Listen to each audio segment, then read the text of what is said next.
Саламатсыздар ма? Біздер өз жұмысымызды бастадық.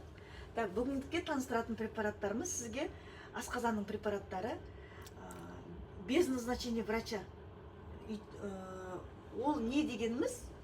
Біздер врачтың рұқсатынсыз бере аламыз. Біздер аптекада тұрып, фармацевттер жаңағындай рецепт болмаса да біздер предлагать ете алатын препараттарымыз міне Фистал, Мезим, Панкрем. Бүгін осы 3 препарат туралы таныстыратын боламын. Бұлар жаңағы асқазанды емдеуге арналған препараттар. Яғни қазір көбісі екінің бірі панкреатит, даже кішкентай баланың өзі мына фастфуд жейді, қазір білесіздер да, бургер, анау-мынау жейді да, асқазандар уже кішкентайынан бастап уже панкреатит. Ол не деген сөз? Ертең ол деген панкреатит болса, ол уже асқынып кетіп, язва желудка болуы мүмкін, жара пайда болуы мүмкін. Сол себепті сіздерге бүгін таныстыратын препараттарымыз Мезим, Панкрем, Фистал жайында айтатын боламын. Қысқа да нұсқа сіздерге нақты түсінікті болу үшін қысқа нұсқа түсіндіретін боламын. Так, бұл препараттар без назначения, жаңа айтқанда, без назначения врача біздер бере аламыз. Бұны алдын алу мақсатта, жаңағындай, сіз асқазаныңызды қорғағыңыз келсе, сіз мұны үшеуінің біреуін алуға болады. Бұл үшеуінің бір составтары бірдей. Состав деген, яғни ішіндегі құрамы бірдей. Панкрем бұл Қазақстаннан шыққан өнім, біздің өзіміздің отандық өнім. Мезим Германия, сол себепті кішкене қымбаттау.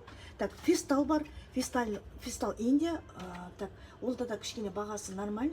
Бұлар Панкрем 6 жастан жоғары балдарға беруге болады. Қазір кішкентай балдардың бәрі чипсы, кола, лейс жеген себепті асқазандарында емдемейді. Қазірден кішкентайдан бастап асқазанды дұрыстап емделу керек. Бұл 3 мезгіл береді. Тамақпен бірге де пайдалануға болады, тамақтан кейін. Яғни ұмытып кетсеңіз, тамақтан кейін де ішіп алуға болады.